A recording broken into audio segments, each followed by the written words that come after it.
مظهر هذه الشاحنة قد لا يثير الشك للوهلة الأولى، لكنه لم يخدع العين اليقظة لرجال الدرك الملكية الذين ضبطوها وهي محملة ب 12 طنا من مخدر الشيرة على الطريق الرابطة بين الرباط والدار البيضاء، رغم محاولة التمويه التي نهجها المهربون. إحباط عملية التعريب الكبرى هاته تم حين كانت عناصر الدرك الملكي تقوم بمهمة مراقبة السيارات والشاحنات على مستوى نقطة تفتيش على الطريق السيار الرابط بين الرباط والدار البيضاء. جهود عناصر الدرك لم تقتصر على ضبط المخدرات، بل لجأت إلى خطة ذكية لنصب كمين لمالك المخدرات الذي لجأ إلى أسلوب الإغراء عبر إرشاء عناصر الدرك بمبلغ مغر ليتم القبض عليه إلى جانب السائق.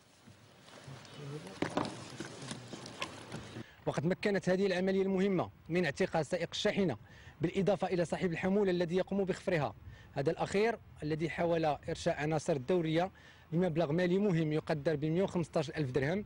رجال الدرك عثروا أيضا إلى جانب المخدرات على مبلغ 30 ألف درهم في مقصورة الشاحنة صودرت بدورها إلى جانب كمية المخدرات، وسيحال المتهمان على القضاء بعد إجراء التحقيق معهما لتقول كلمتها فيهما.